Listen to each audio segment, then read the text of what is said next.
నమస్తే. ఈరోజు July 2, 2024. Good evening Telangana. గోధుల ప్రోగ్రాంల వల్లంకి ఛానల్లో మనం కొన్ని ఇంపార్టెంట్ హైలైట్స్ ఈరోజు డిస్కస్ చేద్దాము. అందులో తెలంగాణ స్టేట్ తీసుకుంటే తెలంగాణలో ఈరోజు ఒక ఇంపార్టెంట్ డెవలప్మెంట్ ఏంటంటే ఒక 9 రోజులు నిరుద్యోగ సమస్యల మీద, అంటే వాళ్ళు ఏవైతే కాంగ్రెస్ ఇచ్చిన హామీలను నమ్మి ఓట్లు వేసి గెలిపించారో ఆ హామీలు అమలు చేయాలని పాపం మోతీలాల్ అనే ఒక జేఏసీ లీడరు 9 రోజులు దీక్ష చేసి చివరికి తన ప్రాణానికి ముప్పుందని తనే తెలుసుకొని నేను చచ్చిపోయి స్పందించరేమో అన్న ఒక అనుమానంతో బతుకుండి సాధించాలి, సాధించరేమో అన్న ఒక ఉద్దేశం. మంచి పిల్లాడు, ఈజ్ ఎ జీనియస్, తెలివైనడు. కాబట్టి ఎందుకంటే ఈ మొద్దు ప్రభుత్వాలకు, నిద్ర నటించే ప్రభుత్వాలకు ఈ ఇంత ఈ నిరసన వీళ్ళకి చెవికి ఎక్కదు. ఆబ్వియస్గా 9 రోజులు తిరిగి చూసిన లేడు. ఎలక్షన్ కంటే ముందు ఓన్లీ కల్చర్ చేయడానికి కోసము ఈయన ఇప్పుడు 2 ఎమ్మెల్సీలు గెలిచారు. తీర్మానం వల్ల బల్మూరు వెంకట్ ఆయన సరే ఇప్పుడు ఎమ్మెల్సీలు ఉన్నారు ప్రజెంట్. వీళ్ళిద్దరూ ఎంత ప్రొవోకేట్ చేశారంటే ఈ నిరుద్యోగులను, ఆ ప్రొవోకేషన్ లో భాగమే వీళ్ళని బస్సులు కట్టుకొని తిప్పారు. ఇంకోడు కోదండరాము, ఆకునూరు మురళి, ఇలాంటి వాళ్ళు చాలా మంది ఉన్నారు. అయితే వీళ్ళందరూ కలిసి వీళ్ళని బాగా ప్రొవోకేట్ చేస్తే మా గవర్నమెంట్ వస్తుంది, మాకు ఉద్యోగం వస్తుంది అనే భ్రమల పది జీవించారు ఈరోజు. అది తను ఏం చెప్పిందంటే ఈరోజు ప్రెస్ మీట్ లో, ఇంకోటి ప్రెస్ మీట్లు ఏంటంటే ప్రెస్ మీట్ లో మెయిన్ స్ట్రీమ్ మీడియా అన్ని వచ్చినాయి. ఇన్ని రోజులు రాలే, విరమించిన రోజు వచ్చినాయి, చేస్తున్న రోజులు రాలే. అదొక విచిత్రము.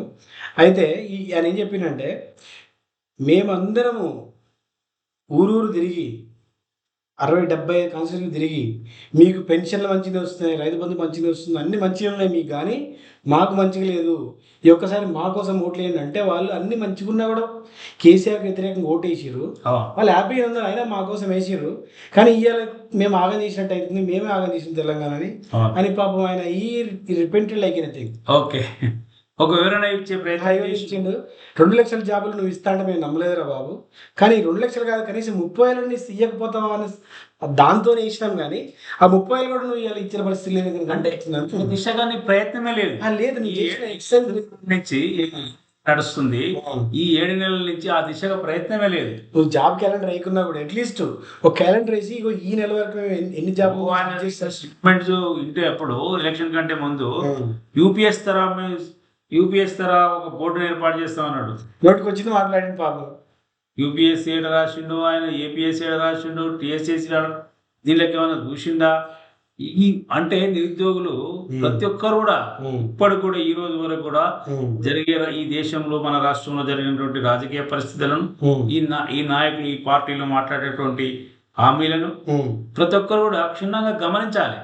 ఏదో మనం ఆవేశపడి ఆశపడి ఏదో చిల్లర మెతుకులకు ముందల పడితే జీవితమే నాశనం అవుతుంది. ఇప్పటికీ ఈ దేశంలో 75 సంవత్సరాల జీవితంలో తరాలు నాశనమే, అంటే ప్రగతిని తీసుకొచ్చేటటువంటి అవకాశం ఉన్నటువంటి ఈ దేశంలో సహజమైనటువంటి దేశము మోతీలాల్ విషయంలో అవును 7 నెలల రియలైజేషన్. ఇట్స్ నాట్ ఎవరు ప్రొవోకేట్ చేసింది కాదు, ప్రొవోక్ చేసింది కాదు, ఇది ఒక న్యాచురల్గా వచ్చిన ఒక రియలైజేషన్. వాళ్ళు ఉన్న ప్రభుత్వం మీద ఫైట్ చేసి గెలిపించిన వీళ్ళు, గెలిపించిన దాంట్లో నువ్వు ఏమాత్రం భాగస్వామ్యం చేయకుండా, ఏమాత్రం ఆ దిశగా నువ్వు అడుగులు వేయకుండా, కనీసం ఎన్ని ఉద్యోగాలు ఉన్నాయి, మనం ఎన్ని ఇవ్వగలుగుతాము, నిజాయితీగా మనం ఈ రోజు వరకు ఎన్ని ఇవ్వగలుగుతామని నువ్వు ఎక్సర్సైజ్ చేయలే కదా. అదే ఇప్పుడు అంటే ఆయన చెప్పింది ఏంటంటే కేసీఆర్ గవర్నమెంట్ మంచిగానే ఉండే, కేవలం మా కోసమే జనాల వ్యతిరేక తీసుకొచ్చి మేమే ఓట్లు వేయించినాము, 24 మంది ముక్కు గెలిపించినాము అని చెప్తున్నాడు. అంటే చూడండి స్టేట్ ఎంత ఒక రాంగ్ రీజన్స్, రాంగ్ పీపుల్ వల్ల, అంటే ఒక రాంగ్ ప్రొపగండా వల్ల ఎంత నష్టపోయిందో ఒప్పుకున్నాడు, ఈ యాక్సెప్టెడ్ కదా. సో ఇంత తొందరగా వస్తుంది అనుకోలేదు. సరే మిగతా రంగాల్లో కూడా, రైతుల రంగాల్లో కూడా జరగవచ్చు అనుకుంటున్నాను. ఇది రైతు బంధు రాకపోవడం దానికి ఉదాహరణ, అదొక బిగినింగ్ పాయింట్. తర్వాత ఈ ఇంట్లో వస్తున్నాయి, ఇన్కమ్ ట్యాక్స్ కట్టిన వాళ్ళకి ఇవ్వము, కార్లు ఉన్న వాళ్ళకి ఇవ్వము, ఈ లీక్ల వాళ్ళకి బర్రెలు లోన్ ఇస్తున్నాం. ఈ ప్రభుత్వం ఏం చేస్తుందంటే లీక్లు ఇచ్చి టెస్ట్ చేస్తుంది. చేయరా బాబు, నువ్వు టెస్ట్ చేయి, ఇట్లా ఆగమాగం చేయి, కానీ జనం మాత్రం నీ లాగా. చివరగా ఈ విషయంలో మోతీలాల్ నాయక్ అనేది దీక్ష విరమణ అనేది మంచి పరిణామము. It's an indication of what he's gone wrong in the state Yes. అనేది ఎందుకంటే మొండిగా పోయి తన ప్రాణాల మీద తెచ్చుకొని ఈ ప్రభుత్వాలని ఎవరిని కూడా ఉపేక్ష పెద్దగా పట్టించుకునే పరిస్థితి లేని నిర్ణయం తీసుకున్నాడు. మనం నేను ట్విట్టర్ లో మనం మీ లైఫ్ ని వేస్ట్ చేసుకోవద్దు, సాధించాలి. టైం వేస్ట్ చేసుకోవద్దు, ప్రత్యామ్నాయ మార్గాల గురించి ఆలోచన చేయాలి. ప్రత్యామ్నాయ ఇంకా వేరే మార్గాలను అన్వేషించాలి, అన్వేషించుకొని మన మన జీవితాన్ని గడపగలగాలి. అవును ఉన్నతంగా అంతే. ఆ ప్రయత్నం చేయాలి. సందర్భం వచ్చినప్పుడు మాత్రం వాళ్ళకి నిర్ణయం తీసుకోవాలి. పెట్టాలి. రైట్. ఇదొకటైతే ఇంకొకటి సెన్సేషనల్ ఏంటంటే ఈ రాష్ట్ర ప్రభుత్వము ఇప్పటికి అఫీషియల్ గా మొన్నటి కాగ్ రిపోర్ట్ ప్రకారం మనం చెప్పిన ఎపిసోడ్ ప్రకారం ఒక ఎపిసోడ్ చేసినాం మనం. 31,000 కోట్లు తెచ్చిన అనేది మనం చెప్పినాం అఫీషియల్ గా. ఇప్పుడు ఇంకా కూడా అప్పు పుట్టించేవాడు కావాలనేది ఈ ప్రభుత్వం యొక్క ఆలోచన. మొన్నటిదాకానేమో అప్పులు ఇచ్చిన ఎవరు ఎతికి 31,000 కోట్లు తెచ్చారు. ఇట్లా ఫోన్ చేస్తే RBI ఆక్షన్ల వాటిలో వీటిలో తెచ్చుకోవడానికి వచ్చేసినాయి. ఒక మాట అడిగితే ఇచ్చినటువంటి సందర్భం ఈ 6 నెలలు 7 నెలల్లో గడిచిపోయింది. నెక్స్ట్ ఇప్పుడు స్కెచ్ చేస్తేనే ప్లాన్ వచ్చే అవకాశం ఉంది. ఈ అప్పు తీర్చేవాడు ఎవరు? ఈ ఆడిటర్లు, ఫేమస్ ఆడిటర్లు ఉంటారు కొంతమంది, బ్యాంకర్స్ అంటే ఫైనాన్స్ బ్రోకర్స్. గవర్నమెంట్ కు బ్యాంకు ఫైనాన్స్ బ్రోకర్లు. అప్పులు ఎక్కడ తేవాలో తెలియక అప్పులు ఎట్లా తేవాలో మాకు ఒక బ్రోకర్ కావాలని ఎత్తుకుంటారు. దానికి ఇవాళ ఏంటంటే నిన్న మొన్న 4 రోజుల క్రితం ఒక నోటిఫికేషన్ ఇచ్చారు అనమాట. ఈ బ్రోకర్ కావాలని నోటిఫికేషన్ ఇచ్చారు. వాళ్ళకి వాళ్ళకి ఎక్స్పీరియన్స్ ఏం పెట్టారు అంటే, ఇంతకుముందు 5,000 కోట్ల అప్పు వరకు మీరు పుట్టించగలిగి ఉంటే మీరు అడుగు పెట్టారు. అయితే అందులో ఎవరు రాలేదు. ఓకే, రాకపోయేసరికి ఏం చేసి దాన్ని తగ్గించి గత 10 సంవత్సరాల నుంచి అవసరం లేదు. 10,000 కోట్ల అప్పు పుట్టించిన సాదర బాబు వాడు ఉంటే రాని పిలిచారు, అది అమెండ్ చేసారు. ఈ రోజు అది క్లోజ్ అవుతుంది బిడ్. అది ఎవరు వస్తారో వాళ్ళకి వస్తే వాళ్ళు ఏం చేయాలి అంటే, 5,000 కోట్ల అప్పు TSIIC కార్పొరేషన్ ద్వారా 5,000 కోట్ల అప్పు తీసుకురా. అర్థమైంది, TSIIC రికన్స్ట్రక్షన్ డెవలప్మెంట్ కార్పొరేషన్ నుంచి వాళ్ళకున్న భూములు ఆస్తులను తాకట్టు పెట్టి మాకు 5,000 కోట్లు 10,000 కోట్లు అప్పు తీసుకొచ్చి ఇస్తే మీకు మళ్ళీ కూడా కాంట్రాక్ట్ మీకు 12 మంత్స్ కంటిన్యూ చేస్తామని దాని ఉద్దేశం అన్నమాట. సిఎల్ ఏ పరిస్థితికి వచ్చిరాయి అంటే, అప్పులు తీసుకురావడం కాదు, అప్పులు తీసుకొచ్చే మనగాడు మాకు కావాలని అడుక్కుంటారు. ఇప్పుడు అంటే ఒక బ్రోకర్ కావాలంటే ఈ ప్రభుత్వం ఒక బ్రోకర్ మీద నడిచేటటువంటి వ్యవస్థ. బ్రోకర్లు ఏమైనా పడతారు. ఇప్పుడు ఎంత అంటే రాష్ట్ర ఇజ్జత్ తీసినట్టు కదా. ఈ లెవెల్లో ప్రభుత్వం లేదు మిస్టర్, నేను ఏమంటే ఈ రాష్ట్రంలో ఎంతమంది ఐఏఎస్లు ఉన్నారు, ఎంతమంది ఐపీఎస్లు ఉన్నారు, ఈ రాష్ట్ర ఉద్యోగులు ఎంత, వీళ్ళందరికీ లేని నాలెడ్జ్ నువ్వు పిలిచే బ్రోకర్కి ఉంటుందా? నీ ఫైనాన్స్ సెక్రటరీ ఏం చేస్తున్నారు? అదే ఇంతమంది నువ్వు అనుభవజ్ఞులను తీసుకొని గత ప్రభుత్వాలలో పనిచేసినటువంటి ఫైనాన్స్ సెక్రటరీలు ఉంటారు, వీళ్ళంతా పనికిరారు. నీ మొత్తం స్పష్టంగా థర్డ్ పార్టీ వాళ్ళని తీసుకొచ్చి వాడు అప్పులు తీసుకొస్తాడు, వాడి కమిషన్ తీసుకుంటాడు. అలా అది కూడా చెప్పాలి. నష్టపోయేది ఎవరు? రేపు టెండర్ ఓపెన్ అయితే అది కూడా తెలుస్తుంది. అదే మొత్తం తెలుస్తుంది. చాలా కండిషన్స్ ఉన్నాయి అట్లా పేమెంట్. ఎంత దిగజారుడు అంటే ఈ రాష్ట్ర ఆర్థిక పరిస్థితిని గత 10 సంవత్సరాల నుంచి అప్పులు చేసిన మీరు ఒక ప్రాపగండా చేసి ఇవాళ నువ్వు అప్పుల పోతున్నావు కదా. ఇంకొకసారి అప్పుల గురించి మాట్లాడితే మీ లాభాలలో మీరే తొండ వదులుకోవాల్సిన పరిస్థితి ఉంటుంది. అంతే కదా. మీరు 6 నెలల్లో 31,000 కోట్లు మళ్ళీ 10,000 కోట్లు కావాలని అడుక్కోవడానికి పోయి బ్రోకర్ కోసం ఎంత దిగజారుడు విషయం ఇది. కాబట్టి అప్పుల గురించి ఇంకోసారి మాట్లాడి పరిగణించుకోవద్దు. మీరు గట్టిగా చెప్తాను, అప్పు గురించి ఇంకోసారి మాట్లాడుతుంది. ఒకటే విషయం ఏంటంటే, వీళ్ళు బ్రోకర్ అనేది ఎంత దిగజారుడు అండి. ఈ రాష్ట్ర రాజకీయాలను, ఈ రాష్ట్ర ఆర్థిక దిగజార్చినటువంటి సందర్భం ఇది. ఇలా బ్రోకర్ అప్పులు టెండర్ ఇవ్వడం అంటేనే దిగజార్చుడు. అరే నువ్వు లక్షల కోట్లు పెట్టి చదివించిన ఈ దేశ ప్రభుత్వం, ఈ దేశము ఐఏఎస్లు ఏం చేస్తున్నారు? నువ్వు కమిటీ ఈ ఐఏఎస్ నువ్వు కమిటీ తీసుకో. అరే ఒక ఫైనాన్స్ సెక్రటరీ అధ్యక్షున కమిటీ ఏ విధంగా తీసుకురాగలుగుతావు అని చెప్పు, ఓపెన్ గా చెప్పు. నువ్వు ప్రజాపాలన అన్నావు కదా, నీ ప్రజాపాలన అంటే ఇదేనా? బ్రోకర్ల పాలన? దీనికి మతలబు ఉన్నది 100%. ఇదో కరప్షన్ కి స్కెచ్ లాగా అనిపిస్తున్నాయి. అంతే కనబడుతుంది కదా. నువ్వు ఫైనాన్స్ సెక్రటరీ కాడికి డబ్బులు లోకల్ వేయాలి. మాజీ సెక్రటరీలు ఉన్న వాళ్ళను నువ్వు పిలిచి గవర్నమెంట్ ఆహ్వానిస్తూ వస్తారు కదా, వాళ్ళు ఏమి ఆశించకుండా చెప్తారు కదా సార్. దీన్ని మనం గమనిస్తాం, దీని వదలదు ఈ పాయింట్ ని. ఓకే, అప్లైట్లు వస్తున్నాయండి. ఇది ఒక విషయం. అయితే మూడవ విషయము, ఇవాళ పార్లమెంట్ లో రాష్ట్రపతి ప్రసంగంపై మోడీ వివరణ ఇచ్చింది. మోస్ట్ ఆఫ్ థ్యాంక్స్ రాష్ట్రపతి రిప్లై ఇస్తుంటా ఆయన ప్రతిపక్ష పార్టీలు మాట్లాడినటువంటి అన్నిటికీ కూడా వివరణ ఇచ్చుకుంటూ మాట్లాడిండు. అయితే మోడీ స్టైల్ ఏంటంటే ప్రతిపక్ష పార్టీలు ఏది మాట్లాడిండో అది మాట్లాడకుండా వేరే మాట్లాడుతుంది. రాహుల్ గాంధీ దేవుడిని ఫోటోలు పెట్టి దాన్ని ఒక Hindu agenda, anti Hindu agenda తీసుకొస్తే నాకు తెలిసి ఇలా most of the speech Modi మాట్లాడింది ఏంటంటే యూపీఏ 10 ఏళ్ళు ఏం జరిగింది, ఈ ఎన్డీఏ 10 ఏళ్ళు ఏం జరిగింది అనే దాని మీద ఫోకస్ చేసినట్టు కనపడుతుంది. ఒక్క హైలైట్ ఏంటంటే పాయింట్ ఆయన రేజ్ చేసింది, 70 ఏళ్లలో 60 ఏళ్లలో జమ్మూ అండ్ కాశ్మీర్లో మీరు రాజ్యాంగాన్ని అమలు చేయలేకపోయారు, ఇవాళ మీరు రాజ్యాంగం బుక్ పట్టుకొని మాట్లాడే అర్హత మీకు లేదన్నాడు. ఆ దెబ్బకి నేను చూసిన టీవీలో రాహుల్ గాంధీ ఫేస్లో బ్లడ్ లేదు.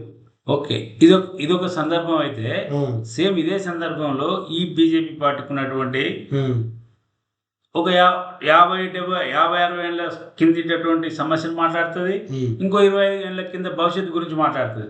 ప్రస్తుతం ఉన్న మాట్లాడదు. ఆ ప్రతిపక్షం అట్లా పాల్పడి ఉన్నారు, పంకిమాల ప్రతిపక్షం అట్లా ఉన్నారు. మీరు గమనించండి మిత్రులారా, 50 ఏళ్ల కింద ఇందిరాగాంధీ ఏం చేసిందో చెప్తాడు మోడీ, ఇంక 2047లో ఏం చేస్తామో బీజేపీ చెప్తుంది. ఈ రోజు ఏం చేస్తామో చెప్పాడు, ఇప్పుడే వర్తమానంలో ఏం జరుగుతుందో చెప్పాడు, ఏం చేస్తామో చెప్పాడు. ఈ అన్నిటికీ ఆయన చేసింది చేయబోయేది చెప్పడానికి ట్రై చేసిండు. But it is a different strategy అన్నమాట. రాహుల్ గాంధీ అడిగిన దానికి డైరెక్ట్ సమాధానం చెప్పకుండా ఈ దేవుడు గురించి గత సభలో కూడా లాగా అటాక్ చేసిండు వాళ్ళు మొత్తం మీద కుంభకోణ చరిత్ర అని. అటాక్ మోడే ఉంటది ఎప్పుడు కూడా, వివరణ మోడ్ ఉండదు ఆయనది. ఎంతసేపటికి నువ్వు ప్రతిపక్షం అడిగిన దానికి సమాధానం చెప్పాడు, అనేది వేరే తీసుకొస్తే. ప్రతిపక్షం అడిగింది కూడా గొప్పదేం లేదు కదా, పనికి అంటే ప్రజాస్వామ్యం, ఈ దేశ ప్రజాస్వామ్యం, మోడీ గ్యారంటీ అన్నాడు కదా. అదే ఇప్పుడు నార్త్ ఈస్ట్ లో జరిగినటువంటి అల్లర్ల గురించి మాట్లాడలేదు, నీటి గురించి మాట్లాడలేదు, ఏం చేస్తావో చెప్పలేదు, ఏం జరిగింది, నీ ప్రభుత్వ నైతిక బాధ్యత జరిగింది, వాళ్ళ మీద ఏం చర్య తీసుకుంటావు, కమిటీ వేసినప్పుడు కమిటీ ఏం పని చేస్తుంది కమిటీ, ఇవన్నీ కూడా ఒక ప్రజాస్వామ్యయుతంగా రావాలి సమాధానం. ఆయన దాన్ని ఓవర్లుక్ చేస్తాడు, అది మనం చూసినటువంటిదే. అది ఇదంతా గమనించాలి మిత్రులారా. ఇంకొక విషయం ఏంటంటే కేటీఆర్ సవాల్ చేసిండు, ఈ రాష్ట్రంలో ఉన్నటువంటి బీఆర్ఎస్ ఎమ్మెల్యేలను కాంగ్రెస్ పార్టీ తీసుకుంటుంది, ఎవరైతే ఉన్నారో. అయితే గత పిసిసి ప్రెసిడెంట్, ఇప్పుడు ముఖ్యమంత్రి ఉన్నటువంటి వ్యక్తి, ఆయన అప్పుడు సవాల్ చేసినటువంటి ఏంటంటే, అప్పుడు బీఆర్ఎస్ పార్టీ 12 మంది ఎమ్మెల్యేలను తీసుకుంది, కాంగ్రెస్ పార్టీలో తీసుకున్నప్పుడు ఈ ఎంత వల్గర్ లాంగ్వేజ్ లో తిట్టిండు అప్పుడున్న పిసిసి ప్రెసిడెంట్, ఇప్పుడు ముఖ్యమంత్రి. ఆ రాళ్ళతో కొట్టి చంపాలన్నాడు, రాళ్లతో కొట్టాలన్నాడు. ఆ ఫస్ట్ రాయి నేనే వేస్తాను, పార్టీ మారిన రాళ్ళతో కొట్టి చంపాలన్నాడు. ఆ సందర్భంలో ఫస్ట్ రాయి నేనే అయితే అన్నాడు. ఫస్ట్ రాయి వేస్తాడు మరి. ఇప్పుడు ఫస్ట్ పోయి వాళ్ళ ఇంటికి పోయి తీసుకొచ్చుకుంటుండే ఎమ్మెల్యే తీసుకొచ్చి రాయితో కొడతాడు. అయితే జరిగింది ఏమవుతుందంటే ఈ రాయితో కొట్టే ఉంది కదా, ఈయన కావాలని తీసుకొచ్చి రాళ్ళతో కొట్టిద్దామని ప్లాన్ చేస్తుండా, లేదంటే దీంట్లో ఏమైనా మొదలపు ఉన్నదా? అయితే నాకేమనిపిస్తుంది అంటే, నిన్న ఒక సెంట్రల్ మినిస్టర్ వచ్చాడు, పీయూష్ గోయల్. ఆయన డైరెక్ట్ సీఎం గారి ఇంటికి పోయాడు, ఇద్దరు కలిసి భోజనం చేసినట్టున్నారు. సీఎం అఫీషియల్ రెసిడెన్సీ ఉండట్లేదు కదా, private residency. CM official residency దళితులకు ఇచ్చిండు కదా, ఆయన కావాలనుకుంటే ఇంకో ఆఫీషియల్ రెసిడెన్స్ చేసుకోవాలి. కడుతుండు దాదాపు 50 కోట్లు పెట్టి కడుతూ 500 కోట్ల ఆడిపోతాడు. అది వేస్ట్ ఖర్చు కాదు, అది వేస్ట్ ఖర్చు కదా ఆయన దృష్టిలో. ఇప్పుడు కేసీఆర్ ఏమో అప్పుడు కట్టిండు అలానే ఉన్నాడు, దాన్ని ఎక్స్టెండ్ చేసి అలానే ఉన్నాడు కానీ ఈయన కొత్త కడుతుంది. ఇప్పుడు చెన్నారెడ్డి ఉమెన్ రిసోర్స్ 45 ఎకరాలలో ఈయన 10 ఎకరాలలో కడుతుండు. ఇది అది కట్టుకుంటుండు, అది ఈయనకు వేస్ట్ ఖర్చు కాదు. ఇది ఈయన యొక్క పోగడ. ఈయన మాట్లాడిన మాటలకు ఇప్పుడు చేస్తున్నటువంటి కార్యక్రమాలకు తేడా గమనించగలరు. అయితే నేనేమంటా అంటే, ఇందులో ఈ ఎమ్మెల్యేల యొక్క ఈ కేటీఆర్ సవాల్ ఏంటంటే రాజీనామా చేయించి గెలువు అని అంటుండు. నీ తమ్ముడు గెలవంటుడు. అవును, నువ్వు నువ్వు ప్రతిసారి అంటావు కదా మొగోడు అని, నువ్వు మొగోడు అయితే దాని రాజీనామా చేయించి గెలవు అంటుండు. ఇప్పుడు నేనేమనుకుంటా అంటే ఈ గెలిచే ఈ ఎలక్షన్ పెట్టే చేయలేడు వీళ్ళు. ఆ మోడీ మన స్పీకర్ ఏమో టైం ఇస్తలేడు, దొరకము కూడా దొరుకుతలేడు ఆయన. కానీ స్పీకర్ ఇవాళ వచ్చింది ఒక న్యూస్, ఏమని ఈ ఫిరాయింపులకు నేను పక్కా వ్యతిరేకము, నాకు నచ్చలేదు అన్నాడు ఆయన. మరి నచ్చినప్పుడు మంచిగా వాళ్ళని డిస్క్వాలిఫై చేయొచ్చు కదా బాబు అంటున్నాం మనం, కానీ అది మాత్రం చేయట్లేదు. నువ్వు వాళ్ళకి అపాయింట్మెంట్ ఇస్తలేడు, డిస్క్వాలిఫై ఎక్కడ ఉంది. అయితే మనం గత కాంగ్రెస్ ప్రభుత్వంలో చూసినాం, చివరి రోజు నాడు ఇచ్చినటువంటి సందర్భం చూసినాం. వాస్తవానికి ఏ పార్టీ చేసినా ఇది కరెక్ట్ కాదు. ఇంకోటి ఏంటంటే మొన్న ఎలక్షన్ లో కాంగ్రెస్ పార్టీ వాళ్ళ యొక్క పంచన్యాయ సూత్రాలలో వాళ్ళ యాంటీ డిఫెక్షన్ పెడతామన్నారు. అయితే ఇవాళ వీళ్ళు బై ఎలక్షన్ పోయే దమ్ముందా లేదా కాంగ్రెస్ కి అంటే లేదు. కానీ దాంట్లో భాగమే పీయూష్ గోయల్ ఇంటికి రావడం. ఈ రెండు పార్టీలు, ఈ రెండు జాతీయ పార్టీలు బీజేపీ కాంగ్రెస్ కలిసి ఒక 15 మంది వీళ్ళిద్దరు గుమ్మడి శత్రువు ఎవరంటే కేసీఆర్. వీళ్ళ యొక్క ప్రధానమైనటువంటి టార్గెట్ ఏంటంటే ఈ రెండు పార్టీలు జీరో అయిందని ప్రూవ్ చేయాలి, బీఆర్ఎస్ లేకుండా చేయాలి, మనం ఇద్దరమే ఉండాలనేది వాళ్ళ అజెండా. మొదటి ఎజెండా అనేది డెవలప్మెంట్, మిగతా సంక్షేమం కాదు, రాజకీయ ఎజెండా నడుస్తుంది, ఓన్లీ రాజకీయ ఎజెండా. అందులో భాగమే పీయూష్ గోయల్ ఇంటికి రావడం కావచ్చు. అయితే పీయూష్ గోయల్ రావద్దా అంటే రావచ్చు. ఆయన ఇంతకుముందు పోయిన బీఆర్ఎస్ గవర్నమెంట్ లో కూడా ప్రగతి భవన్ వచ్చి భోజనం చేసిపోయిండు. ఈ రాష్ట్రానికి ఏమి ఇచ్చిండో, సన్న బియ్యం తీసుకోవాలంటే దొడ్లు బియ్యం ఇరిగిపోయిన బియ్యం తినమన్నాడు. ఇక ఆయన యొక్క వ్యవహార శైలి తెలిసింది ఈ రాష్ట్ర ప్రజలకు. కాబట్టి ఈయన ఇంటికి రావడం అనేది ఇందులో ఈ కుట్రలో భాగమే అనుకుంటాను నేనైతే. అయితే వాళ్ళిద్దరు కలిసి ఒక 15 మంది 20 మంది బీఆర్ఎస్ ఎమ్మెల్యేలు తీసుకోవడానికి ఇంకా టైం పడవచ్చు, 10 నెలలు పడొచ్చా 15 నెలలు పడవచ్చు చెప్పలేము. పోయినాక బైపోల్కి ఎందుకు వస్తాయి అంటే వీళ్ళిద్దరు ఏంటంటే బైపోల్ మనం చెరిసగం పంచుకోగలిగితే బైపోల్కి పోదాం అని వాళ్ళ ఆలోచన ఉండవచ్చు, రెండు పార్టీల ఆలోచన ఉండవచ్చు. కానీ నేనేమంటా అంటే ఈ భారత న్యాయ సంహిత ఇప్పుడు కొత్తగా వచ్చిన నిన్న నుంచి అమలు చేస్తారు కదా, కానీ మరి దీనైనా దృష్టిలో పెట్టుకొని ఈ న్యాయ కోవిధులు ఈ న్యాయ సంబంధించి ఏం లేదు, చాలా లేవు. మరి ఇట్లా మాట్లాడితే కూడా మాట్లాడితే కూడా కేసు పెట్టే అవకాశం ఉంది ఆ చట్టం ద్వారా. సెడిషన్ లా అది చేస్తున్నామని చెప్పి మళ్ళీ న్యాయ నిపుణులు చాలా దేశం మొత్తం కూడా ధర్నా చేస్తారు. సరే అదొక విషయం. అయితే ఇప్పటికిప్పుడు బైపోల్ పోయే ఛాన్స్ అయితే లేదు. మేబీ ఇంకొక 1 year తర్వాత ఈ కోర్టులు ఏమైనా చర్య తీసుకొని తప్పని పరిస్థితులు ఇస్తే అప్పుడు ఈ రాజకీయం ఒక రేవంత్ రెడ్డి యొక్క రాజకీయం బట్టబయలయ్యే అవకాశం ఉంది. కోర్టు కంపల్సరీ ఆర్డర్ ఇస్తే ఒకటి, లేదంటే బీజేపీ కాంగ్రెస్ ఒక కాన్ఫరెన్స్ కి వచ్చి మన ఎలక్షన్ లో పోయి మీరు సగం మన సగం గెలిపించుకుందాము, మన ఎంపీ ఎలక్షన్ లాగా వాళ్ళు జీరో చేద్దాం అనుకునే ఒక ఆలోచనకి కాన్ఫిడెంట్ గా ఉంటే అప్పుడు పోతుంది. నేనేమనుకుంటా అంటే బీజేపీ అట్లా ఆలోచన చేయకపోవచ్చు. ఎక్కడ అంటే ఈ గత వాళ్ళ 10 సంవత్సరాల రాజకీయ యుగంలో ఎప్పుడు కూడా అట్లా అనదు, మొత్తం నేనే గెలవాలనుకుంటారు, అందులో తొక్కి కూడా నేనే గెలవాలనుకుంటా. అట్లా కూడా వస్తారు వాళ్ళు అట్లా అనుకున్నప్పుడు చేసే అవకాశం ఉంటుంది. బీజేపీకి ఎక్కువ పెరిగితే ఇప్పుడున్న ముఖ్యమంత్రి వాళ్ళ పార్టీలకు పోయే అవకాశం ఉంటుంది, పెద్దగా జరగవచ్చు. ఏదైనా ఇప్పుడు మోడీకి కోపం వస్తే ఈ దేశంలో చాలా మంది ముఖ్యమంత్రులు జైల్లో పోతారు లేదా పార్టీ మారుతారు. చూద్దాం ఏమవుతుందో. ఇది జరిగేటటువంటి విషయాన్ని. ఇంకోటి ఏంటంటే ఈ రోజు కేసీఆర్ జడ్పీ చైర్పర్సన్స్ అందరితో 21 జిల్లాల నుంచి పిలిపించుకొని ఆయన మీటింగ్ పెట్టిండంట.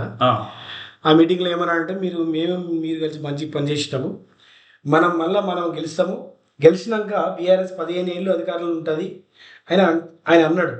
అయితే ఇది ఎంతవరకు సాధ్యం అనేది నేను అడుగుతున్నాను. అయితే ఇప్పటికి ఆ స్టేట్మెంట్ ఈ రోజు ఉన్న పరిస్థితికి అయితే సబబుగా ఉండదు. ఎందుకు అంటే ఇప్పుడున్న ఎమ్మెల్యేలనే కాపాడలేకపోతుంది బీఆర్ఎస్ పార్టీ.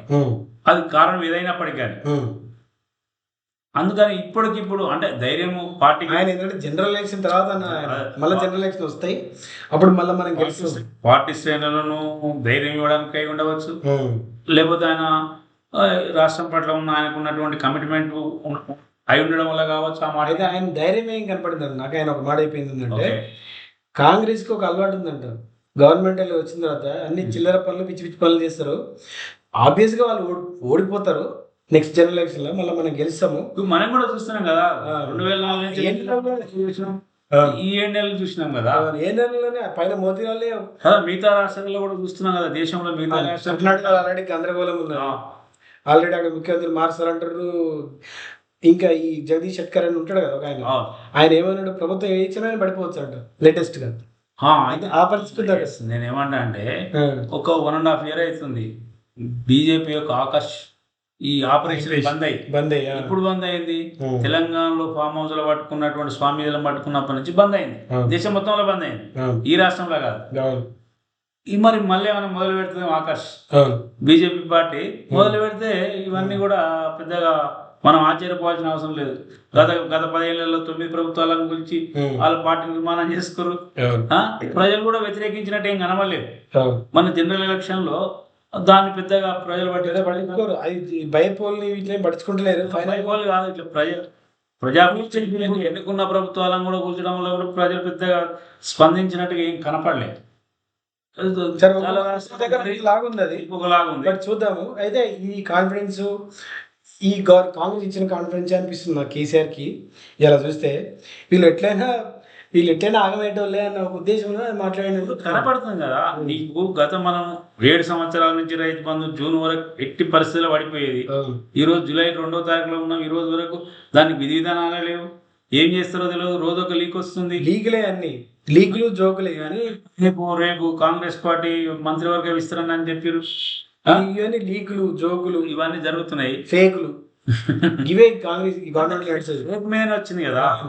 మోతీలాల్ నాయక్ వివరించింది కదా, ఒప్పుకోట్లు కాదు అంటే విద్యార్థులకు నిరుద్యోగులు ఒప్పుకున్నట్టే లెక్క. ఇది వాళ్ళే కదా అన్నది మెయిన్ అజెండా మార్చింది వాళ్ళే సీన్. సరే చూద్దాం ఏమైందో. అన్ని కూడా గమనించగలరు. నమస్కారం. జై తెలంగాణ. జై హింద్.